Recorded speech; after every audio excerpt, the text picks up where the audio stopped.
I'm ready.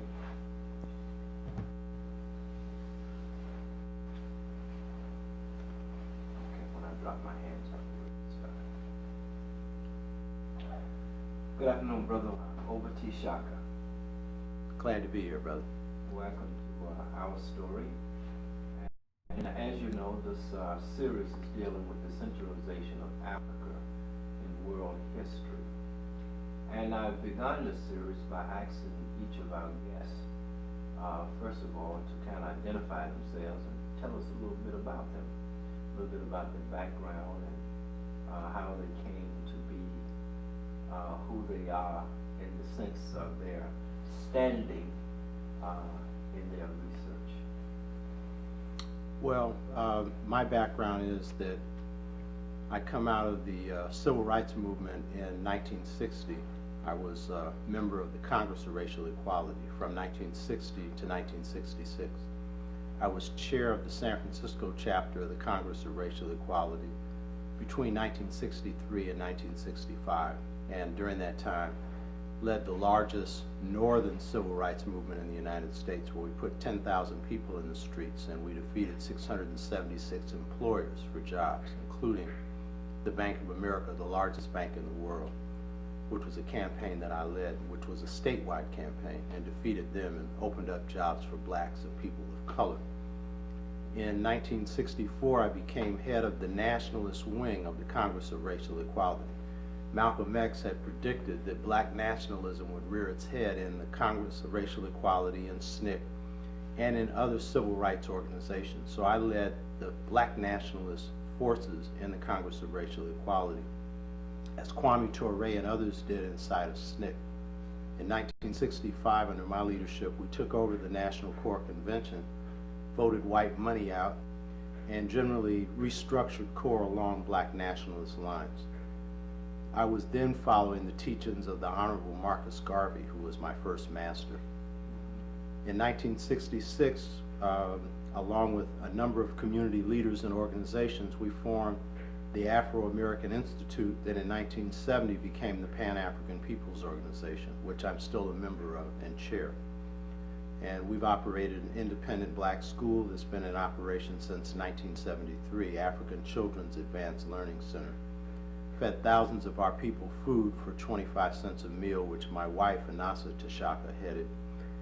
And have fought police violence, have been major organizers of African liberation support, mobilizing as many as 15,000 people in the Bay Area.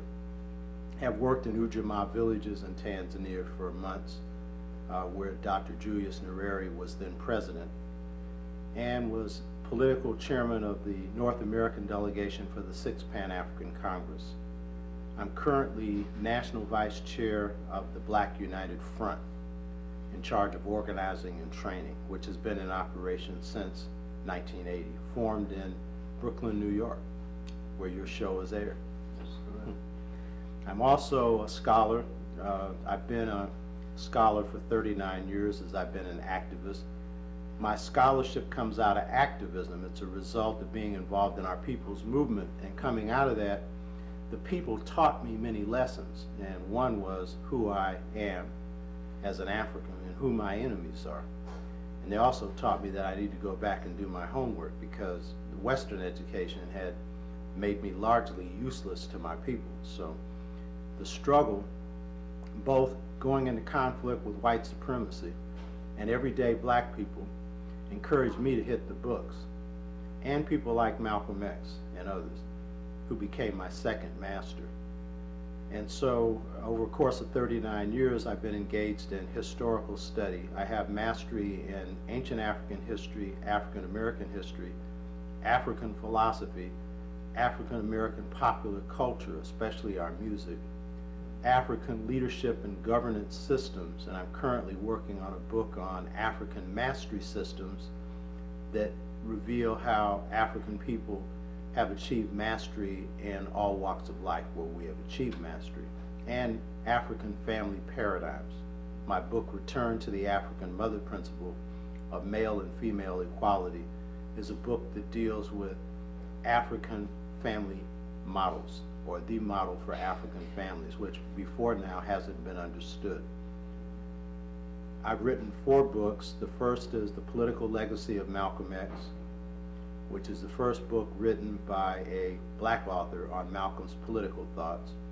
Most people don't know it, but Alex Haley was forced by the CIA and by the government to exclude 3 chapters on Malcolm. And in fact, Betty Shabazz, when she appeared in the Hunters Point in 1966 as a part of the Black Panther Party rally, it's a historic event because Huey and other members of the Panthers met her at the airport with guns. And this became like national news. I had met with Eldridge Cleaver in my house the previous week, and Eldridge wanted me to take part in this rally. And when Betty spoke, Betty said that the FBI and the CIA had forced Alex Haley to exclude 3 chapters from his book, The Autobiography of Malcolm X. When Alex Haley died, a wealthy African American purchased his manuscript, and lo and behold, there were 3 chapters in that manuscript that did not appear in the autobiography: the social legacy of Malcolm X, the political legacy of Malcolm X, and the economic legacy of Malcolm X. So I knew this when I wrote the book, and the book is a look at Malcolm's political, spiritual, economic, and social orientation, as well as his international outlook. And it's a book that looks at Malcolm through Malcolm's eyes. So that was my first book, and Malcolm was my second master. My next 2 books came out in 1990. Malcolm came out in 1983. It's been since republished, and it's still on the market. My next 2 books were The Art of Leadership, Volume 1 that came out in 1990, Volume 2 in 1991. And these books are used in black seminaries, they're used in black studies departments, they're used in rites of passage programs, they're used by black youth and black adults. These are the only books in the world that deal with African and African American leadership systems, philosophies, and traditions, strategies, and tactics. This is not a book about great black leaders. This is a book about what is leadership in the African American context. The first volume is dealing with definitions of leadership, qualities of leadership, the state of our community, what can we do to improve it? How can we take cliques in black organizations and manage them? And how can we build economic programs in our community and also our own schools? The second volume, Volume 2, the first chapter, Chapter 11, is Free the Mind. And it's then, at the time I wrote the book, 30 years of experience in de-brainwashing black folks, following Frantz Fanon's paths of consciousness described in Wretched of the Earth, in which he moves from assimilation to disturbance to black nationalism. This is a path that Africans who are brainwashed, and we've all been brainwashed in this society, have to go through. The Volume 2 also covers the basis of the black church and the way in which Judaism and Islam and Christianity were influenced by the mystery systems of Kemet. And then there's a major chapter on low-intensity operations, which explains the most sophisticated methods the government's using now to disrupt our organizations, and most blacks don't know about it.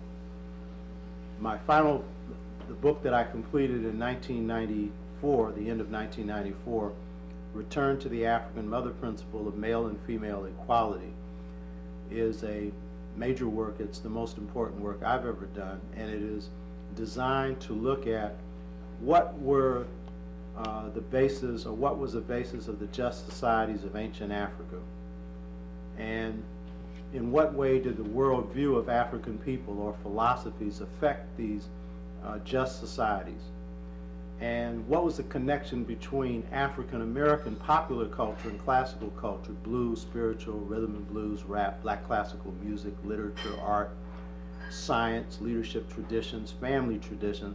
How did this tie into African philosophy? And I show that they are both the same. And then, what's the basis for African families? I look at 14 ancient and traditional African family systems. Dr. Asa Hilliard, in reviewing the book, said it was the best empirical study done on family systems that he's read. And in there, I discover a paradigm or model for our families. I don't invent it, I discovered it. And it's the secret for us getting our act together. because everybody's progress in the world is based on them following the pattern of their family model. The way the family is run is the way the nation is run, when you're following your own family model. This book also looks at what's happened to us since the late 60s. Why has our culture and our families undergone more erosion between 1968 and 1999 than between 1619 and 1968? Then the last two chapters, because this book is half paradigm, half model for just societies, and half application to how do we apply this to today, because I'm an organizer and a scholar. So I'm interested in theory that walks. In other words, it's got to be practical. And so the last two chapters look at how does the family model and the worldview or philosophy of African people, how can it be used to revitalize African American families and extended families today? How can it be used to strengthen our communities and organizations? And in the last chapter, I look at how can this family model, philosophy, and worldview be used to build governance systems in the African continent. And this chapter is 100 pages long, that will enable Africans to control their own minds and their own resources. And again, the family model provides the basis for this. I'm a tenured full professor at San Francisco State, where I've taught now for 27 years, where I also chaired Black Studies for 12 years. San Francisco State is the mothership of Black Studies in the United States. We are also right now the leading African-centered Black Studies department in the United States. They have attacked Leonard Jeffries' department at City College of New York and destroyed it. They've disrupted temples, and they're doing their best to undermine the Center for Inner City Studies, where many of our great scholars are, such as Jacob Carruthers and Anderson Thompson. They tried to destroy us, and they did not succeed, because we know how to fight as well as write. And as a consequence, we're able to bring Dr. Theophilus Obenga in, and he's guiding us to the next level.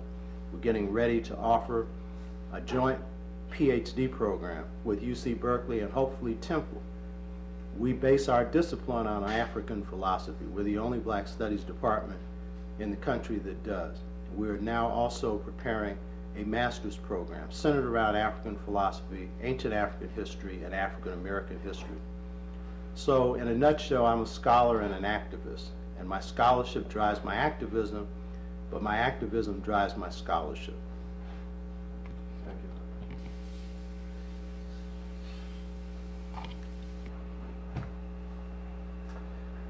you. Professor Oba T, Shaka,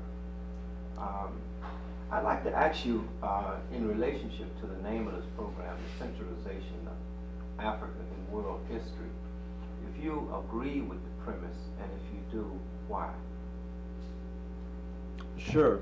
African people gave birth to humanity 3.5 million years ago, technically, with Lucy, who wasn't a human, but was the first human ancestor, and with the birth of Homo sapiens sapien 30 to 40,000 years ago. So all human beings have their origin in Africa. Therefore, also, human history has its origin in Africa, because all human beings make history, and African people were the first to make history.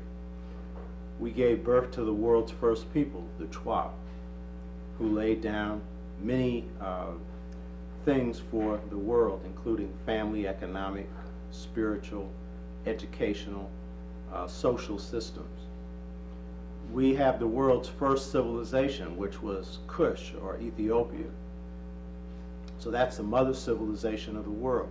And interestingly enough, some of the Roman historians linked the origin of Ethiopia to the Twa, particularly to Bes, who was the first ancestor of the Kemites, the Egyptians, who was also Twa. And we know that Ethiopia gave birth to Kemet, or some call it Nubia, or Tasseti. These were names given to it by the Kemites. They called it Tasseti, people of the bow. The Greeks called it Ethiopia, which meant people of burnt faces, which was, of course, an outsider's view. The Ethiopians, according to William Leo Hansberry, in ancient Africa, as seen by classical scholars, he notes that the term that the people of Ethiopia used to call themselves was Quevs, Q-U-E-V-S, or Kesh, K-E-S-H. The biblical term is Kush. And so we can see the biblical term is very close to the term used by the Ethiopians themselves. So when we look at Kush, or Kevs, or Kesh, we see that it gave birth to Kemet, and Kemet is the greatest achievement in ancient classical civilization. And then we see that the civilizations that developed in West Africa, Ghana, Mali, Songhai, Canaan, Bornu, in East Africa, Zimbabwe, the Congo, and many other civilizations, that these are mother civilizations and central civilizations to the world. We also understand that if we look at the role of Africans in world history, Hannibal's role in world history was fundamental importance. He interacted with the Roman world in the Second Punic War and won every battle on the Roman Peninsula, was perhaps, if not the greatest military strategist, one of the greatest strategists in the world. So, as John Henry Clark often pointed out, it was the fall of Carthage that really reflected the decline of Africans, but it was Hannibal's role in the Second Punic War that once again indicated the impact of Africans on world history. And we also know the African presence in Spain through the Moors was very important, because after the fall of the Roman Empire, Africans conquered Spain under Tariq bin Ziyad, and from 711 AD to 1491, Africans ruled Spain, along with Arabs, and introduced back into Europe the light of civilization. So the golden age of Spain was the Moors. Ivan van Sertima has done a fine job in one of his Journal of African Civilizations that he devotes exclusively to the Moors in Spain, showing that the Berbers, who were Moors, come from North Africa. Many Europeans try and say these Berbers were white. Well, the Berbers had a white group and a black group. And what Dr. Ivan van Sertima's research and other authors who wrote in this Journal of African Civilization issue clearly show is the Berbers who founded the Moorish Empire in Spain, they were black. And then we can see the African presence in America, the Olmec civilization. And the Olmec really lay the foundation for the Toltecs, the Aztecs, the Mayans, and the Incas. The Olmecs provide building and step pyramids. The Olmecs, through their great facial carvings that we see that are tons in weight found all over Mesoamerica, clearly indicate that they're black, though this was not an exclusively black civilization. It was African and Native American, but it was African-led. If you study the philosophy of the Aztec people, or the Mayan people, or the Toltec people, you'll see that the worldviews of these Native American people are very similar to the worldview of African people. So there's not only a centralization of Africans in world history, there's a common cultural unity that you'll see coming out of Africa that impacts not only Native Americans in America, but the Chinese in China and the Indians in India. There's a great deal of similarity in their cultures and ours, though each of them have developed their own special national culture. In the beginning, the world began out of Africa and African people.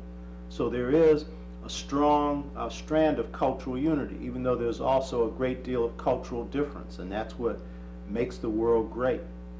So Africans have been underestimated in history because Hegel, particularly a German philosopher and historian, began the project of writing Africans out of history by saying that we were savage and uncivilized, by saying that Egypt did not belong to the spirit of Africa, that it was a part of Asia, by saying that North Africa belonged to Europe, therefore appropriating Carthage and Hannibal to Europe. Many times you'll see European history books on the Carthaginians or Hannibal or Hannibal Barca, who was Hannibal's father, who was also a great general, they've turned them white. As one of my former students said, those who are in control of the present have the ability to distort the past. And that's exactly what we've seen in the European project to write Africans out of history. So when Hegel approached what he called dark Africa, West, Central, East, and South Africa, he said that was a land of savages. He said that not only did these people not have a history, he said these people weren't even humans. He said, let us have no sympathy for these people. So in fact, what Hegel did is carry out a genocide in the teaching of history. That is, he created a historicide.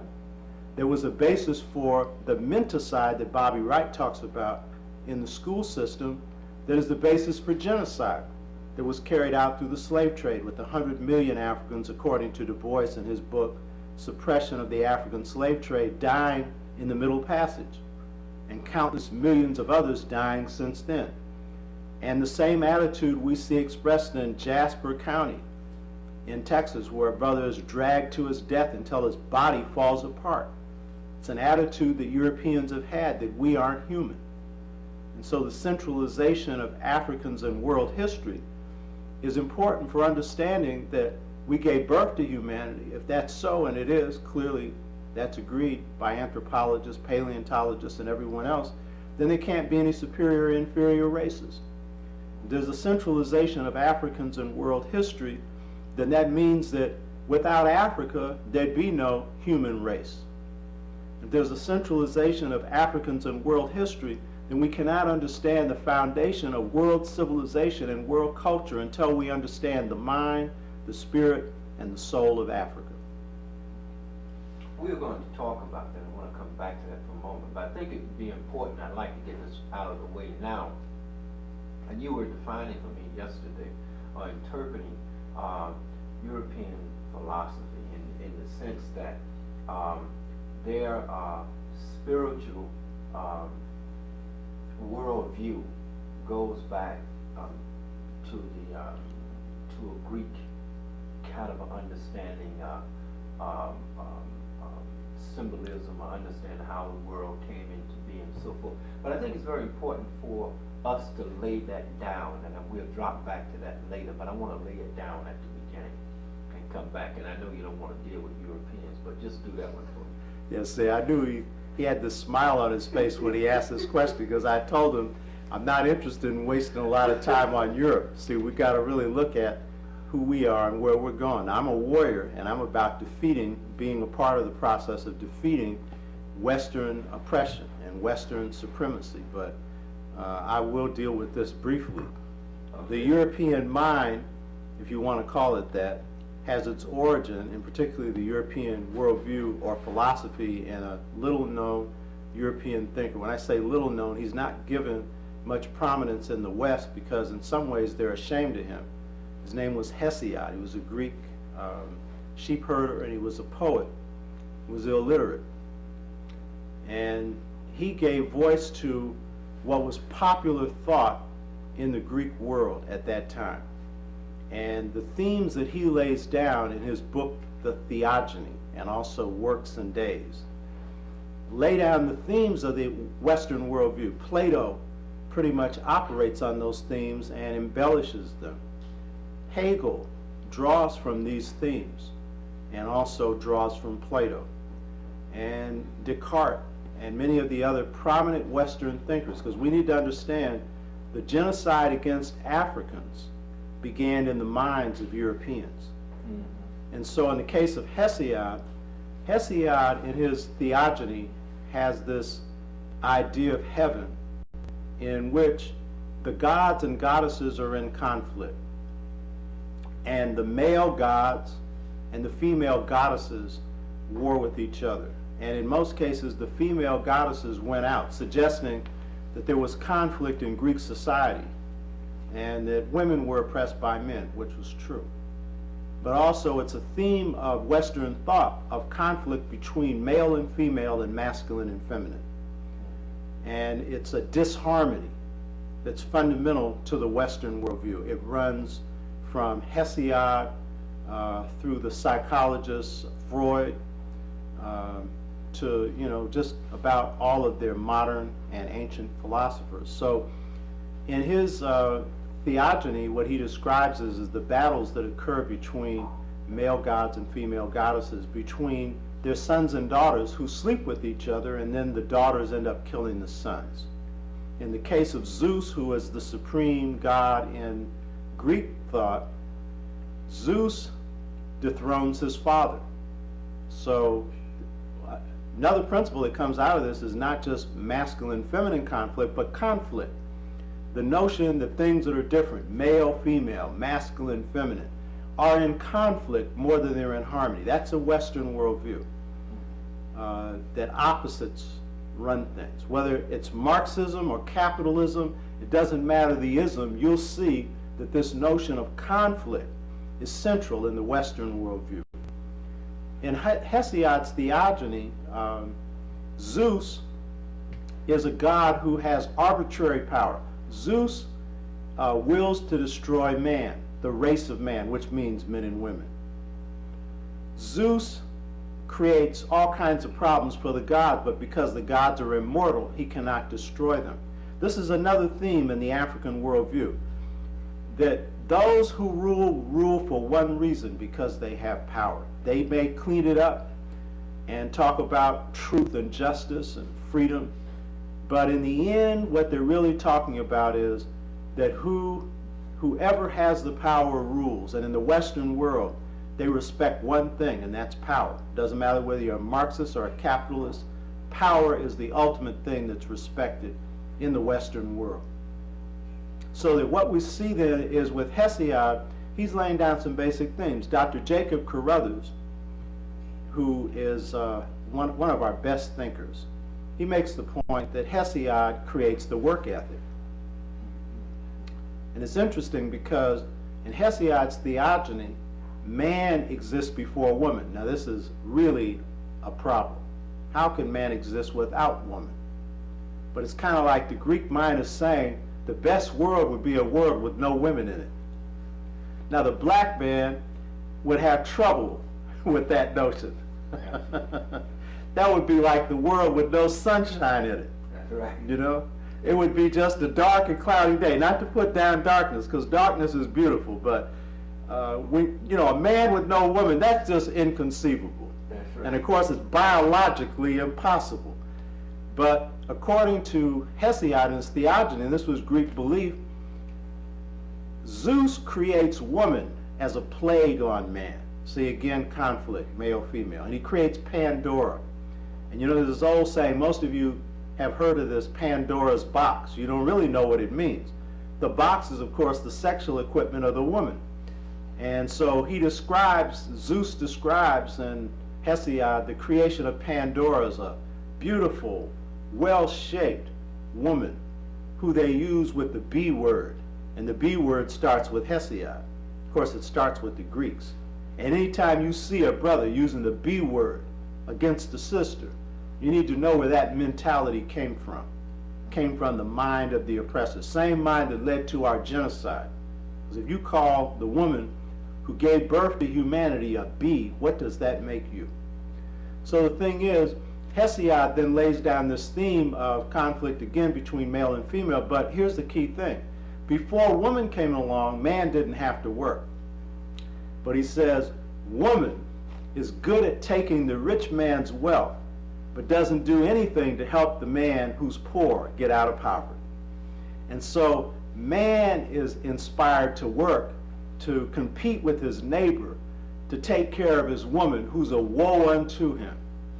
So the work ethic, and Jacob Carruthers is the one that really deserves the insight for this. He makes the point that under both capitalism and Marxism, they both extol and praise the work ethic. Everyone should work, But under the capitalist system, an old black man told me once, I was down in the Fillmore in San Francisco, and he came up to me and he says, you know what, young man? I said, what? He said, you never make money working.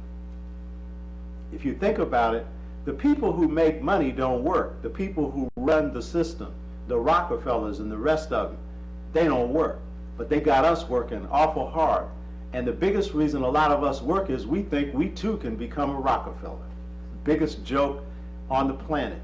So Zeus concealed from man the truth that man does not need to work day and night, that he could just work a couple of days out of the week and take care of his needs. But he was tricked into work. And the same thing with the Marxists. The Marxists extol the worker, but the people who run Marxist societies don't work. The same thing with the aristocrats of Europe. They extol work, but they were the laziest people you could lay your eyes on. So what you see right here is fundamental parts of the Western worldview. Plato takes those up. He accepts this notion that man is in conflict with woman, and he creates a hierarchy. And in his hierarchy, it's reason that's placed on the highest throne.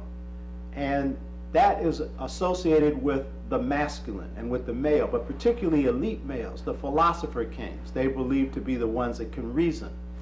The United States accepts this proposition. When the Constitution was written, in secrecy, you had a group of elite white males, very smart white males, who in conspiracy got together and created the Constitution of the United States, who believed that the masses could not reason.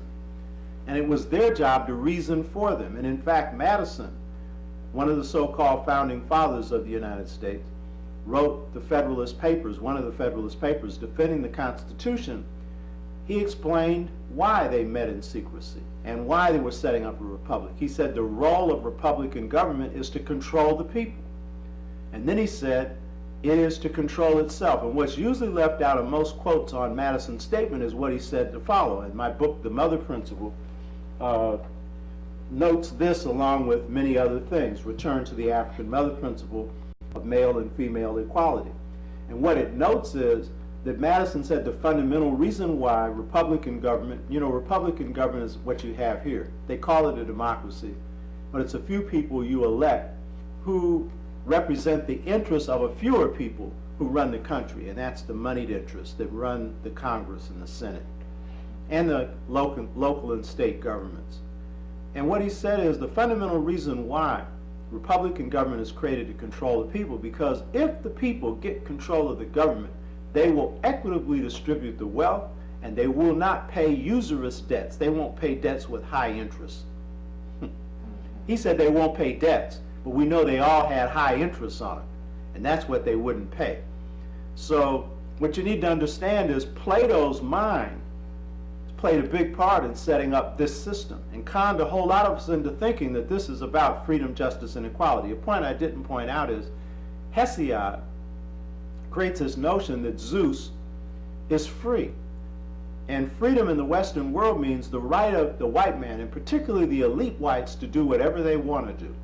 That's what freedom means in the Western world. That's why they could talk about freedom, justice, and equality as the motive for the American Revolution.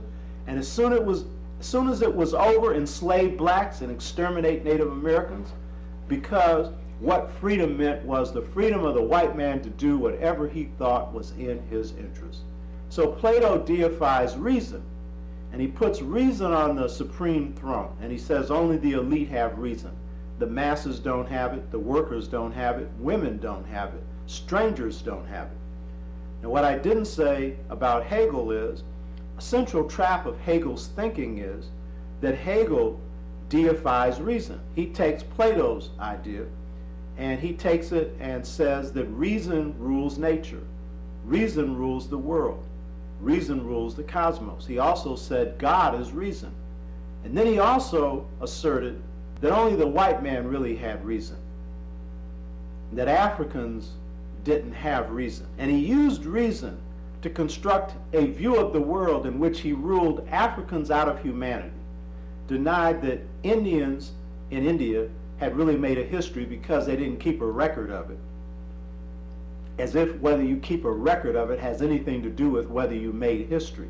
Some people have a better memory of their history through their oral memory than some do of their written history, because the oral history is often required in most societies of color to be accurate.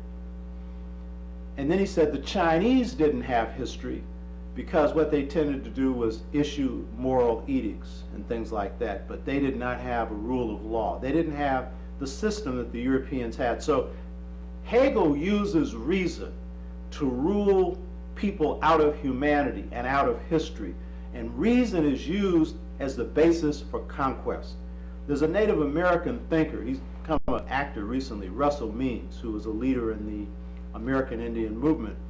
He gave a speech called Fighting Words on the Future of the Earth. It was in Mother Jones about 10 years ago, and it was a very profound thing. And one of the things he said was, reason was a curse.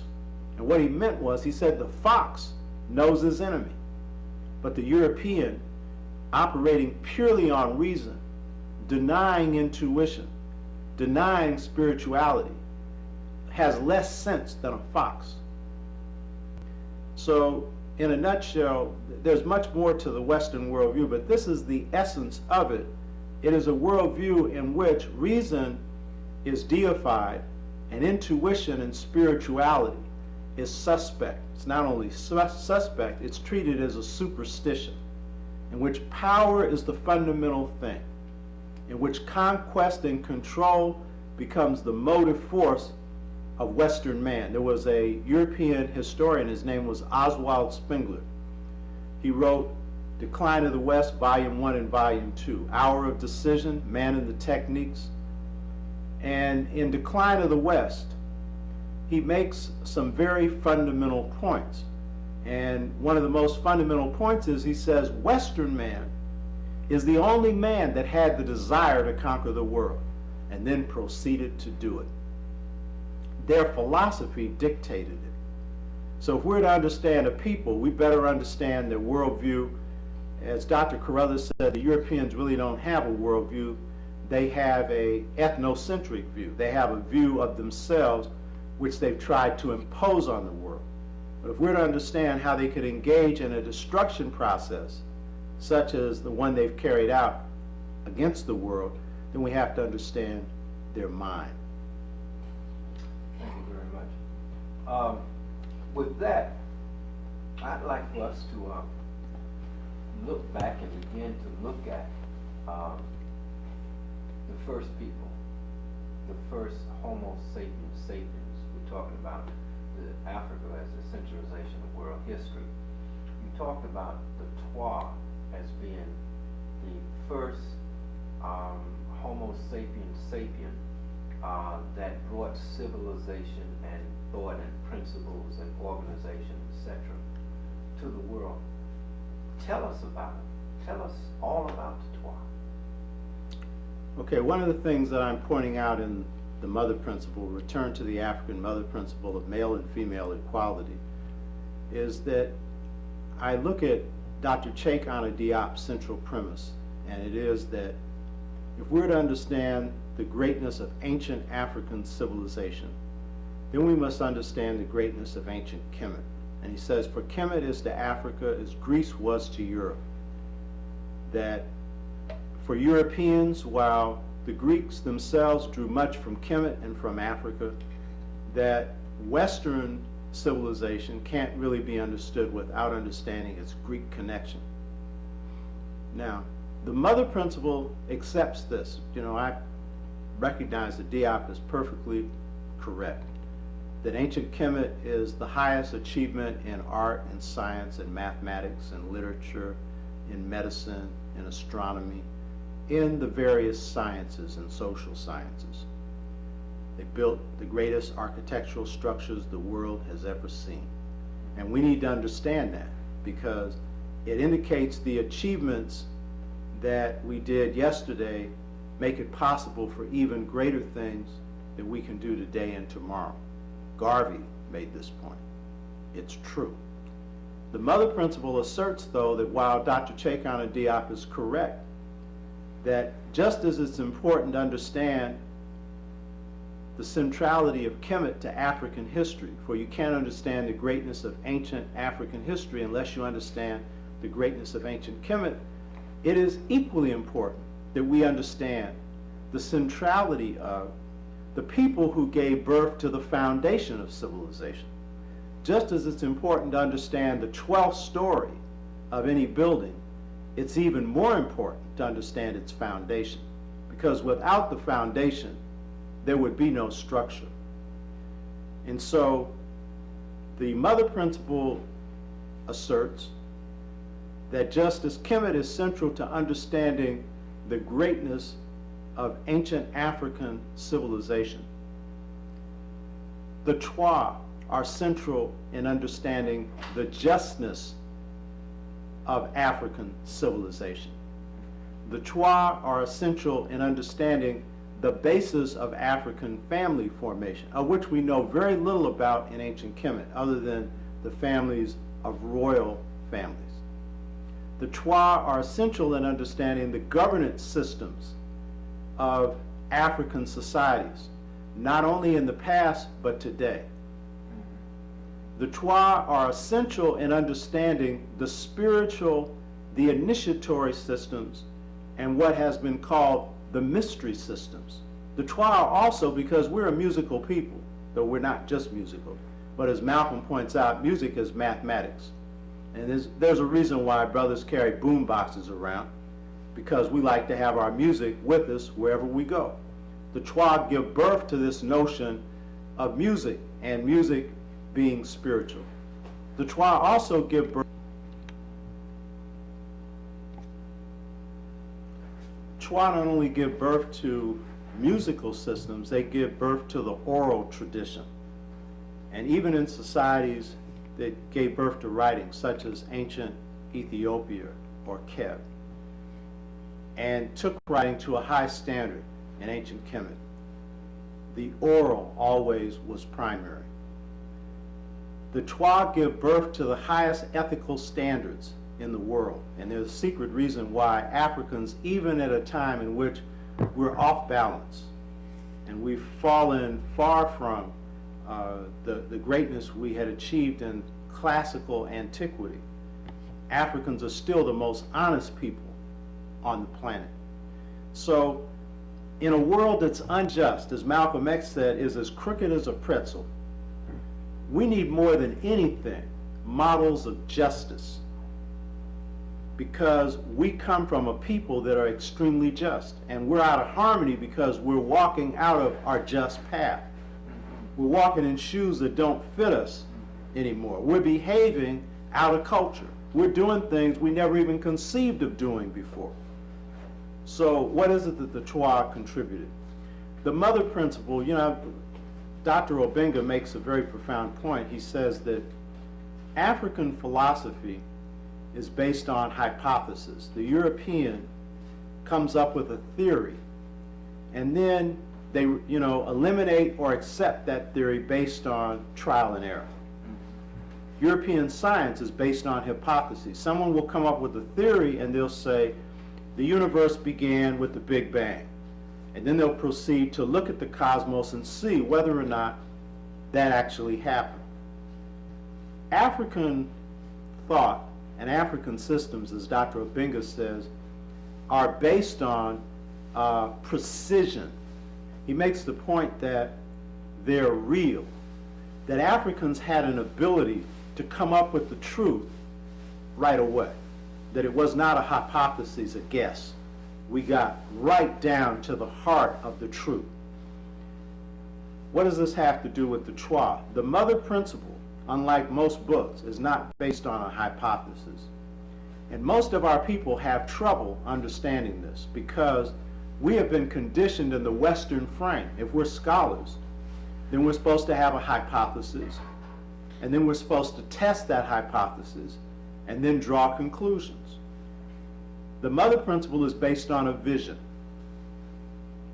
The reason that Africans could be so precise and accurate was that we combined technical understanding of astronomy, of the stellar system, of chemistry, of mathematics, with an intuitive understanding, with a spiritual insight. And with these two, we were able to come up with a pyramid that sat dead center on the planet, that's still standing today. Stop. So the mother principle is based on a vision, and it's different from a hypothesis. And I believe that the reason that the ancient Africans were so accurate in their thought is that they weren't simply dealing with the logical mind alone. They were dealing also with the intuitive realm. And so they were combining logic with intuition. The mother principle is the result of what was then 32 years of careful research and careful work, in particular study of African philosophy, Dogon philosophy in particular, but also Kemetic, Asante, Yoruba, many other African philosophies, and African American philosophy, which we'll talk about later. And it was after writing the mother principle for a period of 1 month and writing 180 pages that I realized, sitting in my study one evening, that I really didn't understand the essence of what the Dogon meant by just societies. And you'll see here symbols of the Dogon. These are the Numo twins that reflect the union of the masculine and feminine principle. And you can see here there is a female and she has a beard. Much like, a male who has a beard, but who has his chest extended like breasts, symbolic of the fact that there's the feminine principle within the masculine. And you have at the same time the female with the beard shaped the way the beard of a dead pharaoh is shaped, indicating that the authority for pharaohship or rulership came from the female. And you see the arm around the female indicating the cooperation of male and female. They're sitting on a slab which is the center of the sky. So it's saying that the masculine and feminine, male and female, are the central principles in the cosmos. And there are 4 females holding them up who are pregnant, representing north, south, east, and west, fire, earth, air, and water. And what's holding up the sky is the placenta, which is considered to be the masculine part of the feminine. So what we see here in a miniature is the philosophy of the Dogon. And it was through studying this philosophy that I began to write this book in 1990, Return to the African Mother Principle of Male and Female Equality. And after writing it for a month, 180 pages, I came to understand that I understood pieces, but I didn't understand the whole. And it was when I asked myself, what did the Dogon mean by just societies? Because the Twa represent the basis for just societies. And note, I wasn't looking at the Twa, I was looking at the Dogon.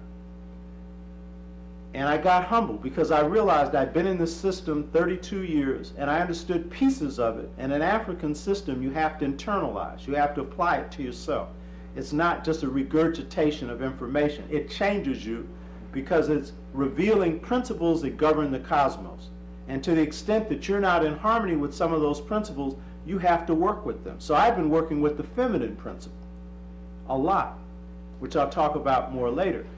And so it was when I got humbled and realized that I didn't understand the connection of this philosophy. I didn't understand how it tied together, that I began to ask some questions about what did the Dogon mean by just societies, that I had one of the most, in fact, the most beautiful experience of my life. When suddenly, when I got humble and asked the question, what did the Dogons mean by just society, I saw this beautiful light. Nothing spoke to me, but it was just a beautiful light, very peaceful. Many people describe heaven as light. Many have gone to the other side and come back because there are experiences of people who've died, their heart stopped beating, they come back to life. They experience those who are good people being embraced by the light. Some of them call this Jesus, others call this Buddha, some of them call this Muhammad, but it's love. And what I experienced was this beautiful, calm feeling. But instantly, the light revealed an answer. And this pointed me in the direction of the Twa, because that light said that the just societies of Africa were those where all the just males and females were equally empowered to govern every phase of society. And I knew instantly that was the Chwa, the Batwa. What I didn't know at the time was the Dogon, who I had been studying, had displaced the Chwa. So they had been influenced by the Chwa. Though there are some things in their symbolism that's Kemetic, fundamentally their system is a male-female, masculine-feminine, spiritual, material system. Very Chwa-like. And so I was humbled. I knew the ancestors had given me something so simple that if I relied on the Hesiod, particularly Hegel, Plato, rational mind alone, I would have never got it, because the logical mind looks for complexity. Just societies have got to be elaborate. But just societies are just made up of males and females. And so what the vision said was that the just societies of Africa were those where all the males and females were equally empowered to govern every phase of society. And so I stopped writing for 2 years, and I began to look at things differently. I knew it was accurate, but now I had to go and do my homework in a different way and throw those 180 pages in the garbage can. But it was a beautiful feeling, because as a warrior, I've been fighting for just society, as Africans have for hundreds of years in the United States and around the world. And the ancestors had given me a simple key, fundamental key. So what did this have to do with the Chwa? Well, I knew this was the Chwa, because among the Chwa, there are no rich nor poor, no leaders nor followers, and no slaves. Everyone's free. I knew that. I said, Chwa, that's them. And then I realized what the ancestors had given me. They gave me the foundation. They're the first people. But see, the ancients all understand. Europeans think first people most backward, cave-like, all this. Africans and Easterners understand first people are the ones closest to God. Therefore, they're the most just. And so I knew instantly that these Chwa were fundamental to the development of African society. So as I began to examine them and study them, went to Ghana and discovered their role in terms of training great healers, and began to look at different African societies, but began to go back and look at the Chwa, what I realized was, well, first, the Chwa gave birth to this notion of balance in families between males and females. They create a system where men and women are equal but different. See, the African view of equality is different from the European one. We understand, yes, equally valued. Each is interdependent on the other, but different. Man is potential father, woman is potential mother. And there's honor in this. And so what we see is in Chwa society, there's this notion of balance but difference. The Chwa give birth to the notion that in African economy, the woman is in charge in the hunter-gatherer societies, because the Chwa were one of the first economic systems. They created one of the first economic systems in the world, a hunter-gatherer system that precedes agriculture. And the men hunt, women gather. Now, they set the pattern for subsequent African economies, because as Africans become agricultural, women become the agriculturalists. Well, that's a step up from gathering, because you're gathering vegetables or wild foods that people can eat. And all agricultural is planting foods that people can eat. And so, again, the economy comes from the Chwa. And throughout traditional Africa, and Dr. Diop noted this as well, men were hunters. They were also cattle tenders. And with the Chwa, as hunters, particularly those with bows and arrows, they were defenders. So were some women. But that was fundamentally the line of males. So what we saw is that family economy comes from the Chwa. To this day in Africa, Africans are being fed by African women who are the primary agriculturalists. And they have been pushed out of the global economy. And men have been marginalized and pushed into the cities to try and make money to take care of their families. The African man has been marginalized all over the world, meaning being pushed out of the family. And this is a recent phenomenon for Africans in the West. The African family model provided by the Chwa is the key for getting our males back into the family, getting productive males, it can begin to again contribute to the family unit. And I'll come to that later. So the thing is, the Trois gives birth to family systems. Because it's a system in which men and women have an equal say-so, the Trois give birth to the principle that the government are the people. Now, this is crucial. The West talks this talk, but they don't walk this walk. You know, a government by the people, for the people, and of the people. And we all know it's a government of money, for money, and through money. And it's a few rich white males that run this system. Right now, if you're looking at the contest for president, it's who has the most money that determines who will probably be elected to office. And if not the most, a lot. So the thing is, the Trois give birth to the notion that since the males and females are equally empowered to govern every phase of society, therefore, the way in which decisions are made is not the majority ruling over the minority, but through consensus. The African way of decision making is consensus. Africa is in trouble today because you have military dictatorships using the gun to dictate to Africa. You have now, with this domination of the United States of the world economy, political parties, and in Nigeria they have a Republican and Democratic Party, you know, two animals, both of which, you know, run people who represent the same interests. What you find is that Africa is in a position where consensus is not the method for making decisions.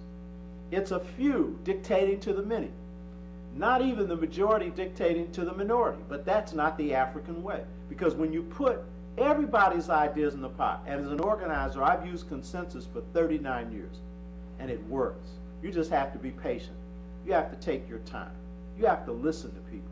You have to respect their views, and you really have to respect elders, because in African systems of consensus, and it starts with the Trois elders preside over the hunting band's decision. Everybody has a say-so, and in the end, it's the decision of the whole group, not the majority, but the whole group.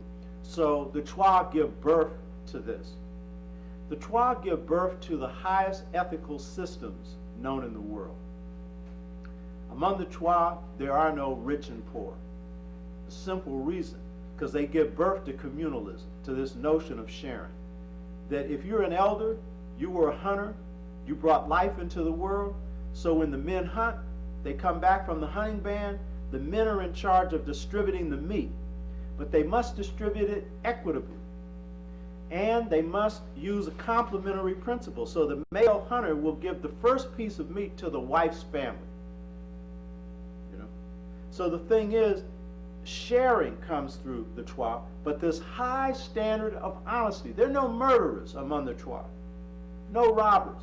They're not perfect. When they do wrong, they're banned from the hunting band for a while. But they established the highest standards of ethics, and they didn't have to call it ethics. They lived this. One reason is they're the only people on the planet who have only one view of God, and that is that God's all good. Every African philosophy I've studied portrays God as positive and negative, not because the creators of that system believed that God was positive and negative, but because on the lower level, people only understand God based on their experience. So they will portray God as positive and negative, more positive than negative, because people couldn't understand something all good. The only people who can really understand something all good are pretty close to it themselves. And so the Trois have this notion of an absolutely good God and creator. And they established the stamp of Africans being spiritual. Because the Trois, everything is spiritual. The Trois were defined by the Greeks as the Gnomi people, G-N-O-M-E, the people of wisdom. And they also called them Gignoskians, the keeper of mysteries. The Trois are the initiators into the healing systems of the world. They're the greatest healers on the planet. When I was in Ghana in 1990, after I had this vision, I hooked up with Leonard and Rosalind Jeffries in Kumasi. Wade Nobles was also a part of their party. And one night we were in a hotel staying in Kumasi. Leonard Jeffries brought in the greatest healer in Ghana, an Asantewa, she Queen Mother. And I ran up to my room and got a tape recorder, went back down and taped what she had to say. Wade Nobles also taped her. And she told this story, and it was interesting because I had come to Ghana to find this, and here I am, accidentally, because Leonard didn't notify us that she was coming. I was just lucky to be in the hotel. And here's this woman who's going to bring me back to these little people. And so she says that she was born of a priest who was a father. And at 7 years and 7 months, she went to the river near the forest and disappeared for 7 months. Now later, a year later, a few years later, my wife and I went to Ghana and found this was common in Ghana. Today, right. And the mother thought she had been killed or kidnapped. The father knew what had happened. She had been taken into the forest by the little people, the Twa. And the Twa had initiated her into healing telepathically without ever talking to her. You also, brother, were telling me about a case, brother you know, who said the same thing. And I've heard numerous other cases. Transmitting knowledge through the mind, the spirit mind, is the highest form of transmission. Most people in the world don't know how to do it. But because the Twa are the world's first people, they're in contact with the highest spiritual powers. These are good people because here they are initiating children who they see have potential into healing powers. They're receiving no pay for this. They have more skill than the greatest medical schools have. This sister has the power to go into a trance, and her spirit diagnoses a person's illness. And she has the special power to heal nervous disorder. We know about people who can heal with hands and different things. We have a power inside ourselves. All of us do. But the Twa know how to tap it. So they are the initiators of mystery systems that the Kemites talk about. That's why the Greeks referred to them as gignoskian, because they were the keeper of the mysteries, the highest knowledge. They give birth to the notion that the oral is primary. See, a lot of us are ashamed to say this because we're in a written culture, so we got to prove that we have writing. Well, we gave birth to writing. End of discussion. The Ethiopians were the first ones to write. They gave birth to the written system of Kemet. And there were many inter-African civilizations that wrote, but every one of them valued the spoken word above the written. Jacob Carruthers said that the language of ancient Kemet was a walking, talking, doing word because they wrote the way we speak. Black writers, see, because we be more African than we know, we most often write the way we speak. Toni Morrison's writings are driving and moving because she has this, what they call the orality in the literature. James Baldwin, the same thing. He wrote the way a preacher preaches because he came out of the Baptist church, you know. So the thing is, the Twa established this principle that the word is primary. And you see, the oral cultures of Africa, drawing from this, show us that the word is considered to be the thing that really connects man to God, because what separates us from all the animals is we speak. Now, animals have a way of communicating, and animals are wise, and we'd be well to know that because we could learn much from the animals. In fact, in this world where right is wrong and wrong is right, the animals are often smarter than the two-legged creatures, and it shouldn't be that way because the animals aren't just operating on reason. So the thing is, when we look at the Twa, they give birth to this notion that the word is a vital force, that the word, the Bambara, who are kindred people to the Dogon, the Bambara teach that the Creator gave man and woman speech, and Creator made man and woman his interlocutor or representative on earth. And think about this. This is really heavy. That the role of the word is to maintain balance in the cosmos, on earth, between all creeping and crawling, all growing, animate and inanimate things and beings.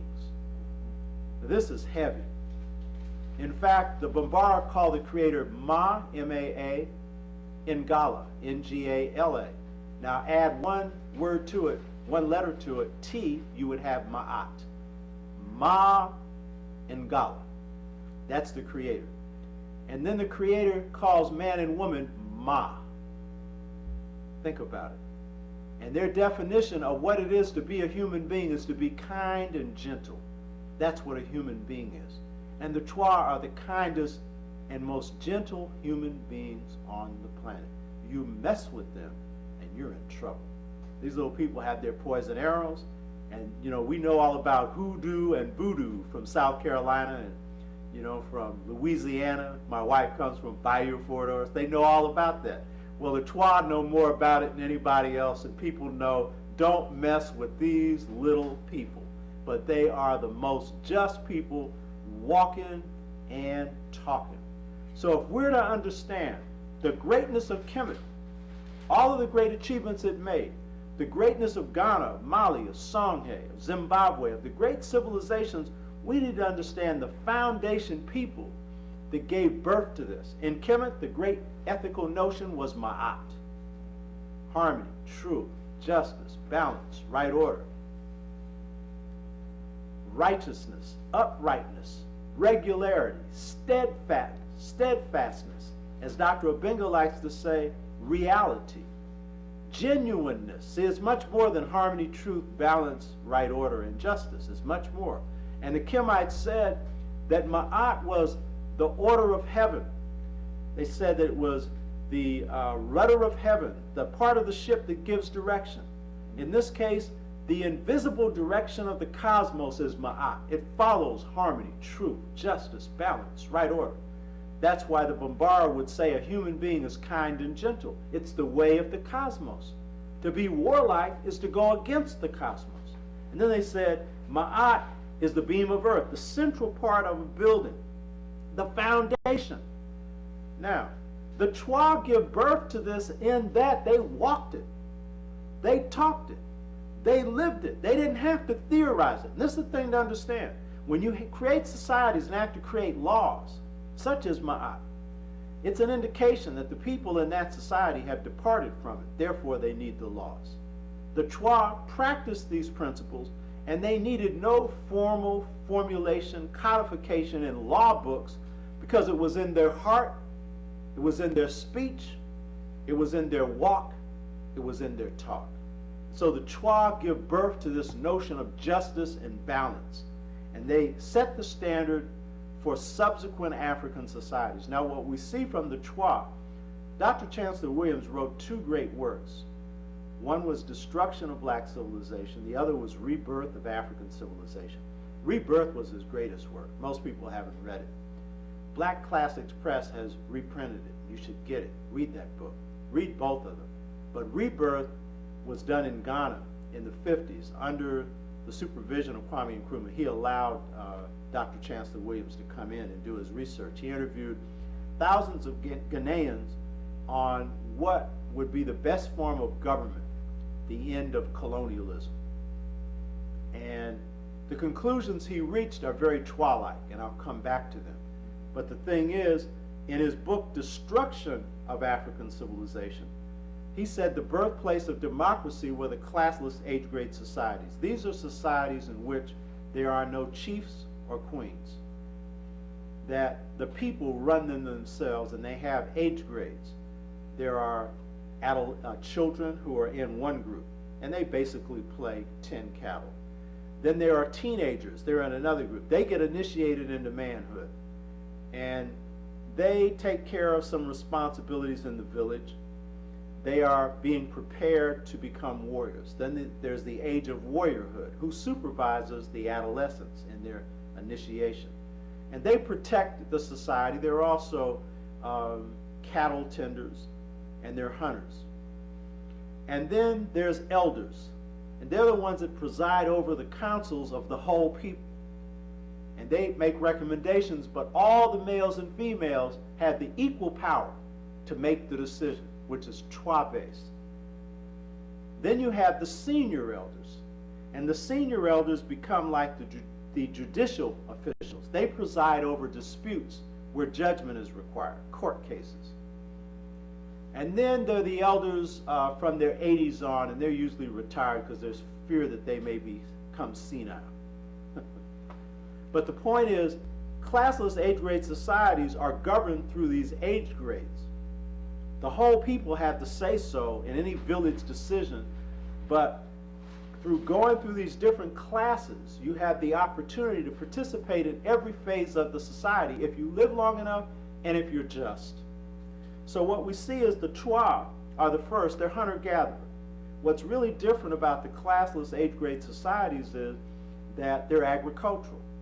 And so this is the beginning of agrarian societies. That's a step up or a step later from the hunter-gatherer societies. And by the way, hunter-gatherer societies still exist. There are Twa in the forest of Africa.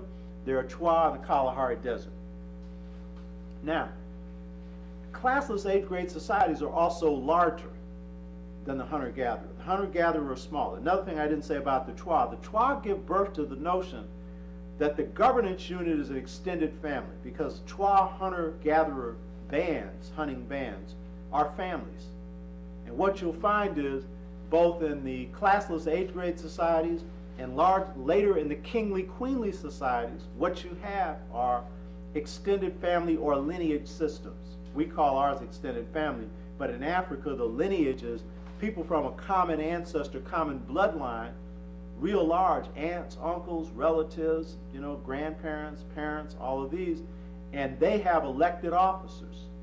So it's a structure. It's the first level of government in African societies. And we'll see they draw from Twa principles. But the point is, Twa societies are small, they're hunter-gatherer, but they're family-based. Classless age grade societies are larger. They're also family-based, and like the Twa, they have no kings and queens. Like the Twa, they have elders who preside over consensus decisions. And like the Twa, they have a male-female complementariness. For example, in my book, in looking at 14 ancient African family systems, one group I looked at was a Frikbo Igbo. The Igbo come from Nigeria and different parts of West Africa. Many of the Igbo people do not have kings. Some do. Many of them do not. A Frikbo Igbo, who also come from a classless age grade society, they take the Twa principle of governance and they apply it to their systems. And in their societies, the male, the father, gives the last name to all male children. The mother's last name goes to all female children. This is called twin unilineal. In other words, there's two lines, each called unilineal, one line, but it's two, twin. And so what happens in the Frikbo Igbo society is the whole society is based on a male-female complementariness and balance, which has a Twa basis to it. And so among the Frikbo Igbo, the men build part of a house, the women build part of the house. The men have a place where they fish, the women have a place where they fish. The men are basket weavers, they weave a certain type of basket. The women are basket weavers, they weave a certain type of basket. So at every phase of a Frikbo Igbo society, what you see is an attempt to have a balance between male and female, which comes from this vision of the just society where all just males and females are equally empowered to govern every phase of society.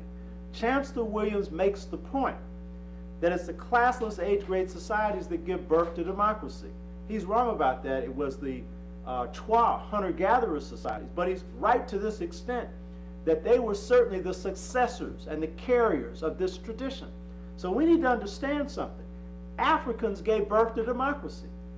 See, if you look at Kemet, you're going to miss this because they had a royal system, a pharaonic system, where a person inherited their position by being born in a certain line, married to their sister.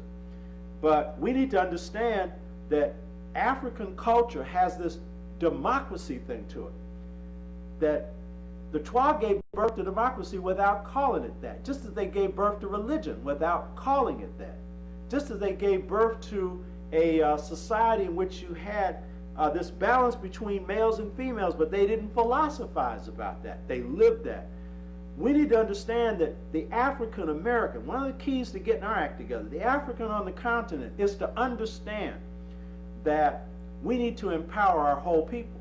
we're not going to be free as a people if we depend on a few charismatic leaders to free us.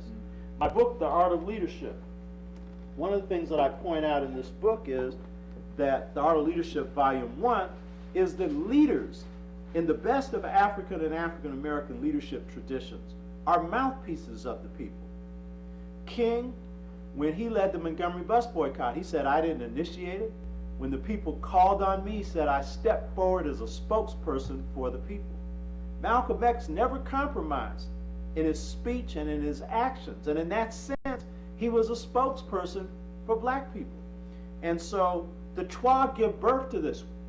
If we look at black classical music, we'll see that this is an aristocracy of democracy, where you have dukes and counts and queens, you understand, who get into a combo or a big band because they have great musical talent, but when they get to playing, they're improvising, and there's no government in charge because everyone's free to have their say-so.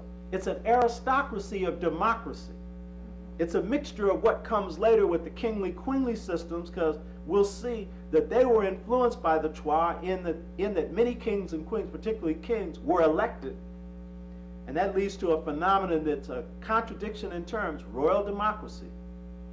Whereas in Europe, all you have is royalty, and they rule, and there's no check on them until they, finally, they have struggles between the emerging middle class in Britain, and they create a parliament and eventually make a figurehead king. But in Africa, the notion of the king being responsible to the people comes from this Twa base, this notion that males and females were equally empowered to govern every phase of society. So what I'm explaining is you have this evolution from the Twa to classless age-grade societies to then larger societies that in some cases are kingly and queenly, and they are diverse. You can't say one thing about all African societies. They were diverse. But many follow a similar formula. After I got this vision, I was into a used bookstore, and I found this book on ancient African kingdoms. And here they describe a people in southern Africa called the Lozi, L-O-Z-I.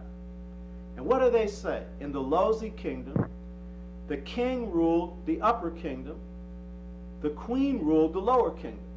Well, in some sense, this is like upper and lower Kemet. But I knew that the operative principle going on here was, this was a large society, the Lozi, and their empowerment was through a male king and a female queen mother. And the balance was each one ruling half the kingdom. But the king ruled the upper. That was an indication that this was patrifocal, because the upper meant a little higher. And the queen mother ruled the lower kingdom, a little lower. But fundamentally, there was an attempt to have balance. And societies where males and females were no longer ruling directly, then they had a king and queen mother. And they were representative of the males and females in society. And then they had a council. And that council at the national level was mirrored by a council at the regional level, at the district level, and at the village level. When you got to the village level, you found a king and queen mother, Asante, for example, in Ghana. And you would find that when the queen mother, she would nominate a candidate for kingship of the village. It would go to a council of males. But then when the decision was to be announced, all the males and females of the village came together, and the bravest and most eloquent male, young male, would stand up and say, my elders, what is your recommendation? The male-female principle, queen mother, the elder males. They give their recommendation. All the males and females in the village say yes or no, and it's consensus. So what you see here is, again, the Twa principle. We gave birth to democracy, not hypocrisy, the real live thing.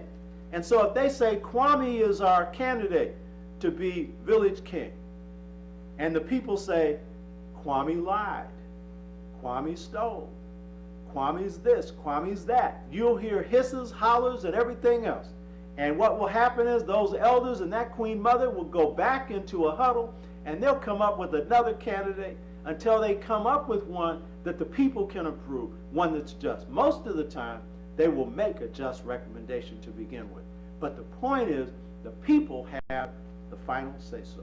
So the Twa give birth to not only straight-out democracy, where there are no kings and queens, but they give birth to royal democracy in that they give a stamp to the fact that, in fact, in Africa, royalty doesn't mean the same thing it means in Europe. It doesn't just mean you got royal blood. Royalty means your family was among the families that founded the nation. That's what royalty means. And usually when they're selecting candidates, they'll select between families that founded nations, so it will rotate. So it's the most just one in a particular line. So it's a different concept of what a royal family is. And by the way, in Ghana, to show you how this works, when an Asantehene, who's a king, is nominated by the Queen Mother, the council elects one of her 3 candidates, because it's never known whether they didn't. Then they take this king into seclusion and train him. And when he's trained, he comes back to be inaugurated. Before he's inaugurated, he takes an oath to obey the people's representatives, his council. Because in Ghana, and this is true in many African traditional systems, the king does not make a decision on his own. It's the consensus of the council that represents the people at the district, at the regional, and at the village level. Then, at the same time, the council takes an oath, and the people take an oath to follow the king, which means they're following themselves. Before the king takes office, he gives up all his wealth. And there's no army that he has. The army is a people's army. It's a militia. So he has no force to use against the people. It's characteristic of traditional African governments that traditional African governments, large as Ghana, did not need an army to control the people. But you do not know of one European government where they did not have an army to control the people. And this again is a Chwa-based principle that the people are in charge. So you give them the weapons. So if this government is dishonest, the people will take them out. So it's beyond checks and balances. This is bigger than that. So what's my point here? The Chwa lay the basis for family formation. And this is most important. The family formation, the balance between male and female in the family where they're equally empowered to govern every phase of society, gives rise to a different kind of family formation. It is the secret behind African democracy. And this family formation, for example, Yoruba, people in Nigeria. The Yoruba people, the last name of a child comes from the father. But the male child or the male inherits from the father's line. Female child inherits from the mother's line. So what this is telling you is there's a male-female balance even in inheritance. But the reason is male inherits what they're responsible for. In the Yoruba, they're an exception. The men are the farmers, so they inherit farmland. Most of the time, it's the woman who's the farmer. The female inherit the wealth of the marketplace because the woman runs the marketplace. So the man sells his own products because he says the woman's too good in business and she'll take advantage of it. Now, the Yoruba practice this governance principle the same way. They, in towns, oftentimes they'll have a council, and there's a council of Igboni. Igboni is a secret society. They maintain order. And then there's a council of females. Decisions are made by the consensus of the males and females. So what you're seeing is this balance in the Chwa families plays up into family systems throughout Africa where men and women are empowered through their own lines of power. Now here's the point. In the world today, the people who are making progress, they're making progress based on using the best of their family systems, and those family systems are the model for how they govern their villages, their cities, and their nations. If you look at the Chinese, their family system is Confucianism. Confucius was an ancient Chinese philosopher. Confucianism isn't what most people think. It's not his philosophy. It was the traditional philosophy of China. By the way, the first two dynasties of China were African. They were black. Yeah, the Shang and Xia dynasties were both African dynasties. Renoko, Rashidi, and others, they're specialists in this area. The yin-yang philosophy of China is very similar to, because it's a masculine-feminine philosophy, sun-moon philosophy. It's very similar to this worldview that I'm describing that come from the Twa. And I haven't talked about the Dogon because the Dogon are really central to this worldview, and of Kemet. What we also see is that the Shang and Xia dynasty, they were run very much an African way. The emperor or the ruler was like an elder who was in charge of making sacrifices to the ancestors. He played the same kind of role that the kings play and the lineage heads play in Africa to this day. They practice divination, and the divination system is an African system. In fact, in Ethiopia, you wouldn't go to war unless you divined whether or not you'd win. And since the outcome of things like war are unknown, some people could say that's superstitious. But usually they would follow divination, which is they go to an oracle and find out if the oracle said you can win or lose, because they found it was accurate. And I'm a practitioner of the Yoruba system, and their oracle has always been accurate. I mean, I have never seen Odu Ifa, which is the divination system of the Yoruba, to ever be wrong. Never. It's absolutely right. By the way, all they read when they do an oracle in Odu Ifa, which is their system of divination, they're reading you. They're reading your destiny, which the Yoruba says in your head, your Ori. So you're getting all this profound wisdom, but if you had enough insight, you'd know it already. But the Babalawo, who is the father of mysteries, interesting, the Twa give birth to mysteries. Kemet has the highest mystery systems we know about, though I bet you the Twa are the highest. And then you have these priests who are fathers of mysteries. And what they're fathoming is your destiny, your life purpose. So if we look at the Twa, what we're seeing is that they are laying the foundation for global society. And through the Africans they give birth to, so you see the civilization of China. We know the first people in the Philippines are also Twa. What I didn't mention is that as the Twa in Ghana have been the initiatories people into healing. I had a student, it was about 4 years ago, and I was explaining how this Queen Mother in Ghana was initiated for 7 months in the forest by the little people. And she told me her grandmother was a healer, and the little people had trained her. Well, the first people in the Philippines are the Twa. They call them Negritos. They live in the forest and in the mountains. They're disrespected. And by the way, the Twa are disrespected in Africa because both Africans and Europeans regard them as backward because they live in the forest, because they're not interested in accumulating wealth, you know. So I said, what did your grandmother learn from these Twa? And she said, well, she doesn't know.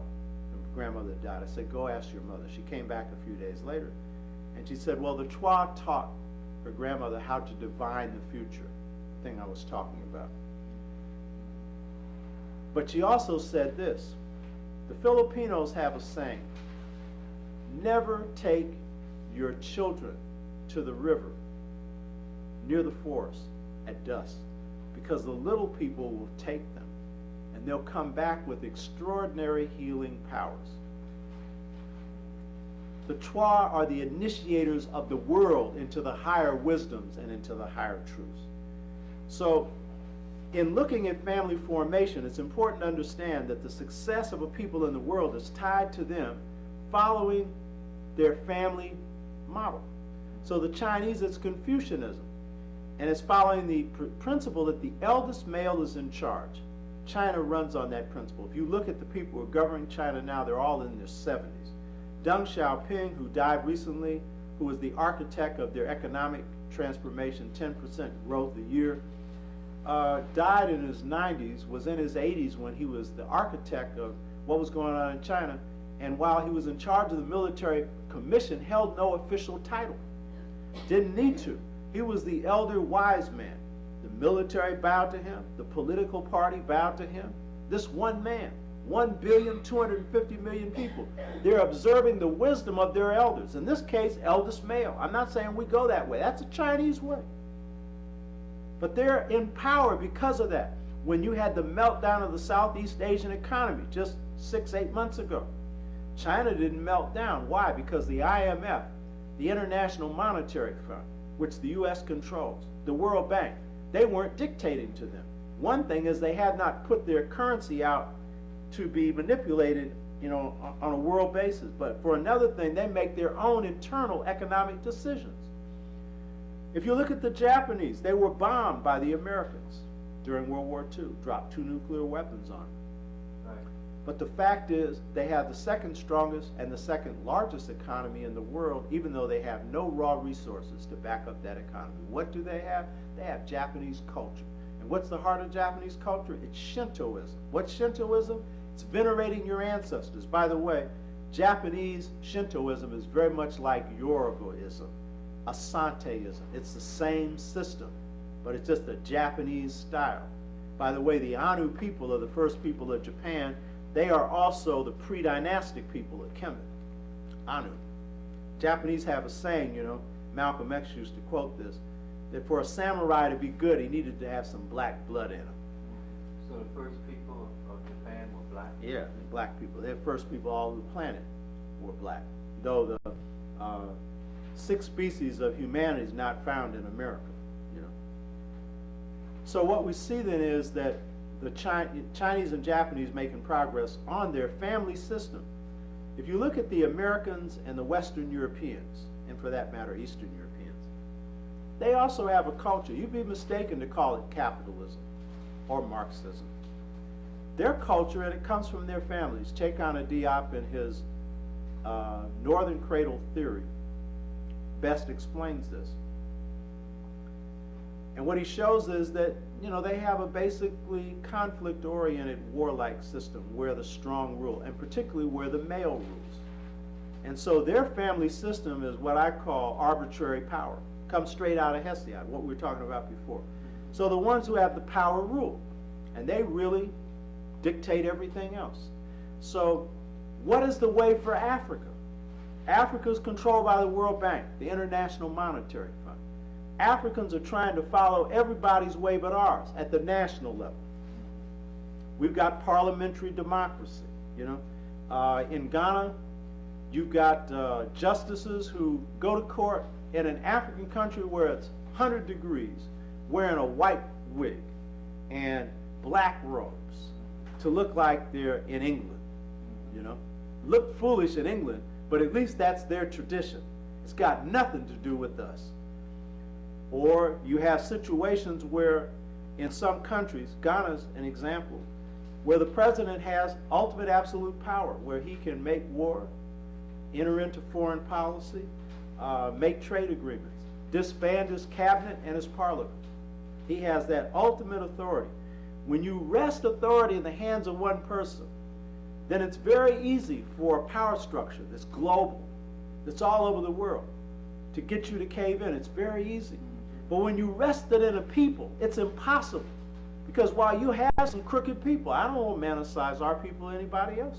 In the end, if the whole people have a say-so, such as in Ghana, should we let the foreigners own our gold? I know what the answer will be. No.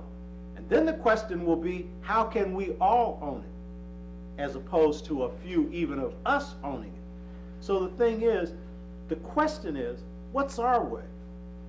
If the family way of the Chinese is Confucianism, of the Japanese is Shintoism, of the European it's arbitrary powerism, what's our way? And this is what the mother principles are addressing. And I think it's a fundamental value. And I'm telling you, this is absolutely sound. When you think about it, it's a way out for the sister on the street who ain't got no brother. It's the way out for Africans on the continent where the sister is out there hoeing the field and carrying the water and doing all the other hard work, and the brother's off somewhere trying to get money to pay school fees. It's the way out for the Caribbean, where the black man has also been marginalized and the load has been put on the sister to take care of the family. It's a way for Africans all over the world. What is this family model? It's simple. It fits us. It comes out of our culture. What I discovered when I looked at these 14 ancient and traditional family systems, I've only discussed a few of them, was that they followed a pattern. It was this trois pattern, and it was a pattern that comes out of twinness, the notion that where there's day, there's night, where there's left, there's right, where there's order, there's the potential for disorder. The things in the cosmos are always twin, as opposed to just one way. The Kemites said life is slow dying. To understand life, understand its twin side, its death. The people who have the greatest appreciation of life in the Western world are often the people who have had a serious bout with death. It's a shame that that's the way you get to learn to appreciate life. I have a friend who was riding his bicycle one day. He's a European. He fell into a hole. Deep hole. Nearly died. Actually came out uninjured, but he should have nearly died. And so for a couple of years, he would close his office on Saturday. He would take his family different places. He realized he could have been gone. And the most important things in life was to enjoy his family. The most important things in life was to enjoy living and to do something for humanity. And so for a few years, he got this message. But the point is, that's because life is twin. Life is slow dying. So if we look at the model that the Twa have, the Twa were really basing their system on a twin male-female balance in the economy, in governance, in the way in which they transmitted knowledge on every level. And so when I looked at these family systems, I was finding family systems like the Afrikbo Igbo that I just talked about, twin unilineal, last name of the male going to the female line, female going to the female line. The Yoruba, male inherit from male, female inherit from female. The Swazi, which I haven't mentioned, queen mother, who's the elephant, the king, who's the lion. King, who's chief of the army, queen mother, who has the army headquartered in her palace, which is larger than the king's palace. King, who has the highest court, queen mother, who has the highest court of appeal. King, who's the rain, and the queen mother, the earth on which the rain falls. So what you see here is this male-female thing running through family systems, running through governance systems. It led me to conclude, I said, you know what? When you talk about our model, our way out, it's not matriarchy. It's not women ruling by themselves. It's wrong to say that most African families were matriarchal. And in fact, that's a label they stick on black women who usually don't have a man in the house. They'll say they're matriarchs. No, a matriarchal society is where women rule everybody, males and females, everybody. Black woman who's usually in that position is alone. That does not make it a matriarchy. Now, Africa had a few matriarchies. Societies ruled by women, but very few. And when I looked at our family systems, I said, they don't really fit patriarchy, which is a European and an Asian model, where men rule alone.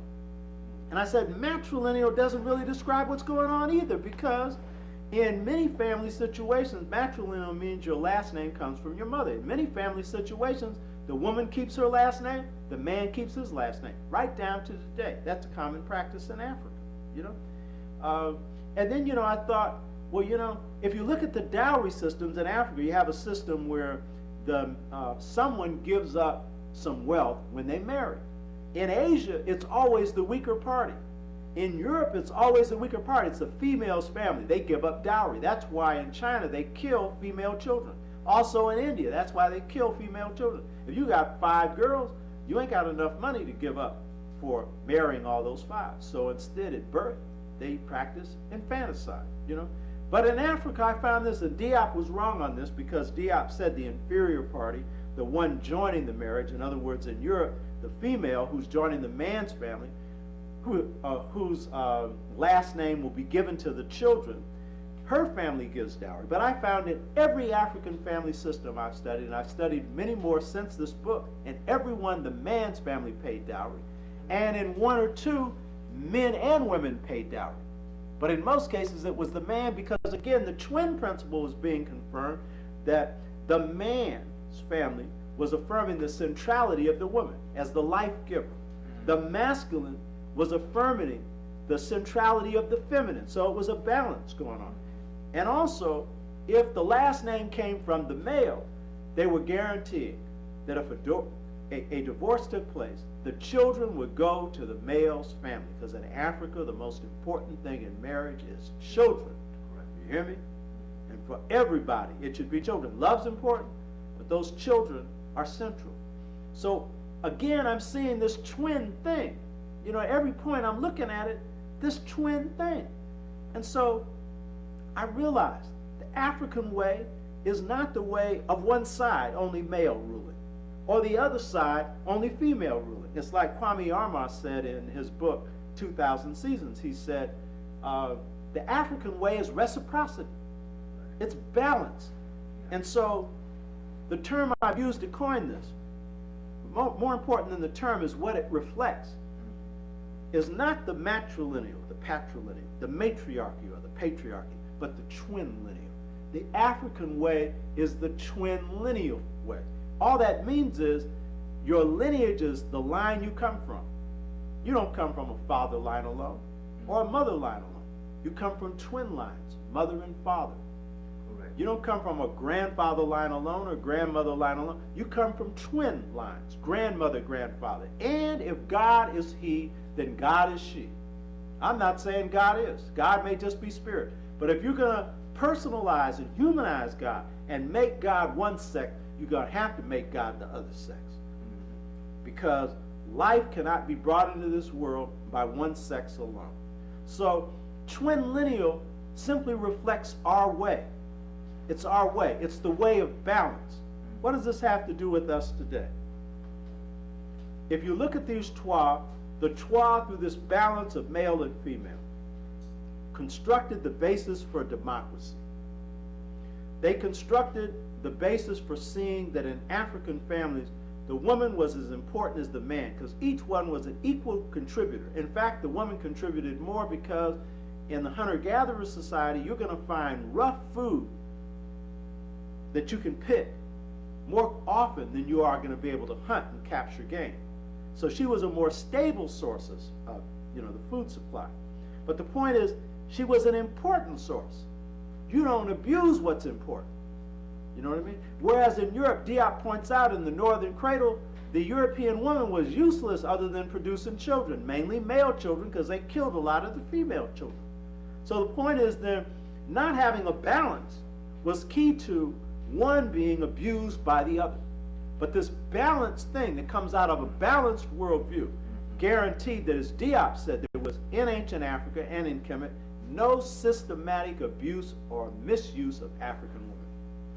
If we're doing some of that today, it's because we have taken on what the Swahilis call the Wazungu or the white view and have begun to abuse and mistreat our women. And we do that. We have truly descended into a level of savagery. But the thing is, what this has to do with today is this.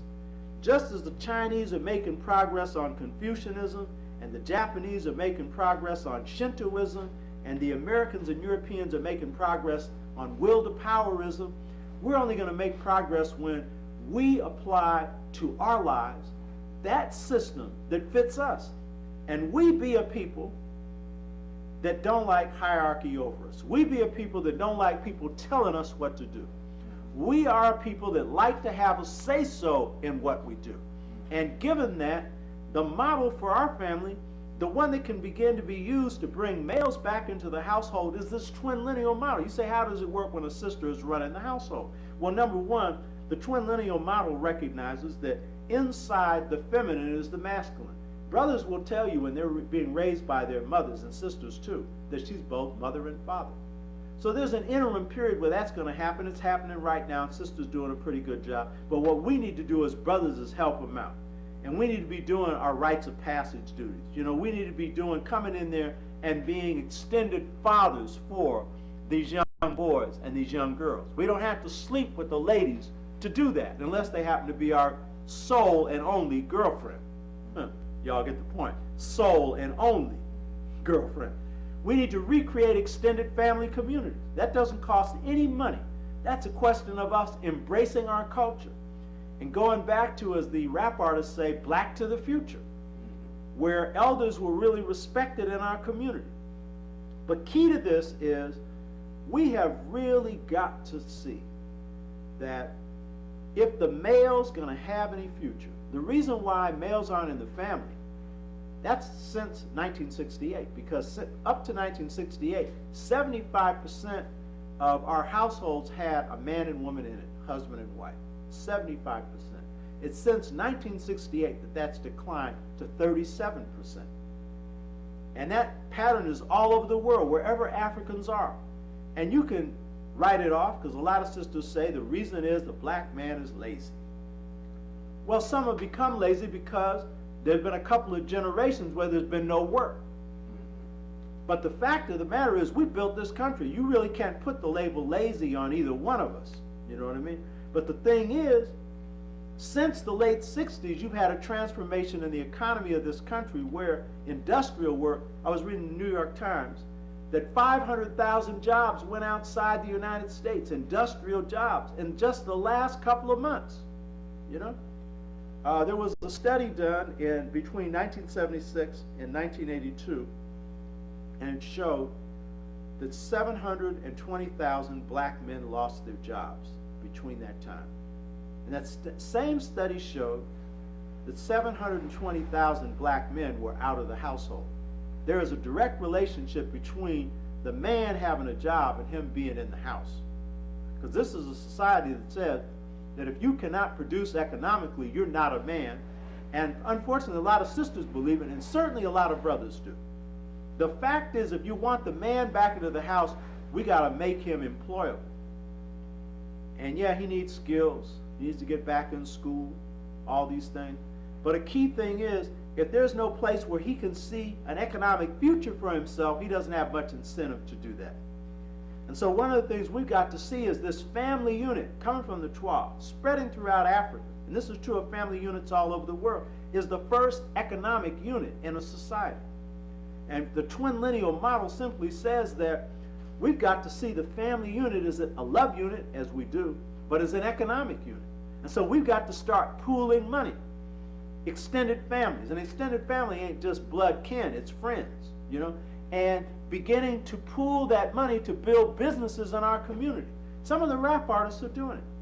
Some of our people are doing this. It's always been the case. We've had blacks with strong family traditions. But what we need to do now is to revitalize this. Bring this man back in. But the thing is, the man has got to understand that he's not the ruler, that there's going to be some equal governance going on in this family. And you know, the best black families have followed this principle. I was discussing this with my students and talking about the twin lineal model and asking them, how did it apply to their families? And one sister, she said, well, you know, in her house, because this is the beauty of this model, it's not arbitrary. There's not one way it works. You can be creative with it because you're talking about balance. So how does the balance work? It varies with each person, each family. So in her family, the father was the extrovert, the mother was the introvert. So what did they do? They built on the strengths that each one had with those qualities. The father was the one to go out in the world and set up a business. The mother was the one that helped interact with him on planning, kept the records, and banked the money. Typical of the black woman. The brother was the one who would organize the people in the family to work, but the mother laid out the work duties. You know what I mean? So this is a twin lineal model going on here. You know what I mean? Or I had a friend who used to be chair of Buffer, which is the local Oakland chapter of the Black United Front, Mr. Oscar Wright. He's in his middle 70s now. He's a multimillionaire. You never know. He lives in the heart of the black community. He's a builder. Owns real estate all over the United States. And when I was explaining this before the book was published, we had a retreat of the Black United Front in my house, and I was explaining the book. And so at lunch, Mr. Wright sat down. He says, oh yeah, I understand that. He said, this is the way it worked in my family. When we got married, we sat down at the table, and what we said was, you'd be in charge of what you're strong at, I'll be in charge of what I'm strong at. And what Mr. Wright was strong at was making money. And the fortunate thing is that they allowed that to go down. It's kind of like the way African decisions work. There was a line of power for women, line of power for men. The women's strength in Africa was agriculture. Men was hunting and gathering. Well, here, it's based on what are your qualities? You know, what are your real strengths? So Mr. Wright had the ability to look at a piece of property and see future value in it and never sell it. That's his principle. He gets some property and it ain't never going outside the family, you know? And he's got property in Arizona, whole strip downtown. They wanted to buy it from him, downtown Founding Fathers. He wouldn't sell it. But he let his son from his first marriage acquire the property, he had to give him $30,000, but the property is worth $5 to $6 million. But he looked at him in the eye, because he made him pay, so he'd be responsible. And he said, son, I don't sell my property. And the son said, I got the message, Dad. But the point is, in that household, the mother took care of raising the children. You know, the mother was the one that governed discipline and all the rest of that. But Mr. Wright was the one that went out there and accumulated property. Now, the point is, in the best of our families, they're already applying this, because the way in which twin linealism has been translated by Africans in America has been through the institution. If you're looking at marriage, this isn't always the case. We're generalizing. It's millions of people, but often the case of the strong black male and the strong black female. What you'll generally find, contrary to the stereotype, most black families has got a situation where you got a woman who's every bit as strong as the man. And it's whether or not the man and woman can work that balance out that determines whether or not that marriage will work. And what will not work is the man trying to stomp over the woman and tell the woman what to do. And it's not advisable for the woman to do it either. And when that happens, marriages usually fall apart, because you're going against your model. So our way is the twin lineal way, where everybody has their say-so. That is, everybody who's responsible. In these families, it doesn't mean children have an equal say-so to adults. Now, that's wrong. They don't bring in nothing. They can give advice, but they don't have no final say-so. They got to be responsible to do it. So I'm just saying that I think that when we're looking at the Twa and then tracing them throughout Africa, we see that today it offers us real solutions for the future of our people. Marvelous.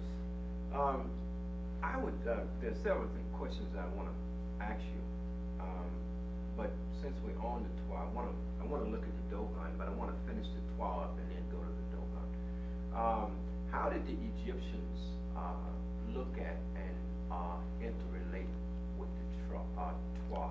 Is there any correlation between the systems and the principles, and especially those principles that are eternal with the Egyptians and the Twa? Well, you know, the Kemites held the Twa in the highest regard. There's one account where a pharaoh sends an expedition into inner Africa, and the head of the expedition, who's representing the pharaoh, writes back, sends an emissary who tells the pharaoh that he has a Twa. They have a Twa. And so the pharaoh sends back a message, and the message is that he desires to see this Twa more than all the wealth in his kingdom. That he wants to see the little ones who dance the dance of the gods. And that he held them in higher regard than anyone else. Protect them, bring them to my court so that I can see them. So what this is telling you is that the Kemites, who treated a lot of people who were not Kemetic as barbarians, held them in the highest regard. One reason is the Kemites said their origin was at the mountain of the moon. That is the origin of the Twa. The Twa, come into being near the mountain of the moon. The mountain of the moon is modern day Mount Kilimanjaro, which is not in Kenya, it's in Tanzania. The oldest finds of hominids, of Homo sapiens sapiens, are the Twa. Many of them found there, as well as in Ethiopia, as well as in southern Africa, but most of them in East Africa. So the Kemites held the Twa in such high regards because they knew they were their first ancestors. The first ancestor in the Egyptian book of Coming Forth by the Day is Bes. And Bes is Twa. It's a little tiny pigment, so-called pigment. Europeans call it pigments, but they're Twa. So they understood that these were the first ancestors. As I've noted already, the Twa had the highest ethical system on the planet. They don't just teach a high ethical system, they live the highest ethical system. So that they serve as certainly a model of Maat. The fact that the Twa established family economy for inner Africa, we know very little about the family economy of Kemet outside of the royal family. It's reasonable to surmise that since Kemet was an African civilization, it follows similar patterns, with men having certain responsibilities and women other. We know from Herodotus that, according to Herodotus, the female child in adulthood was responsible for caring for their parents in old age or in illness, which would indicate a matrifocal society, last name coming from the woman, consistent with the pharaonic society where the pharaoh's power came through royal females. So the Twa contribute that. In terms of technology, we know that the Twa say they tried civilization, but they didn't like it. Now, by civilization, they meant structures, architectural and others. So what contribution they made there, we don't know. But what we do know is that as the initiators into mystery systems, they are certainly the founders of that. And as the greatest healers, as I just pointed out some examples, they had to be at the foundation of medical science for Africa and for the world.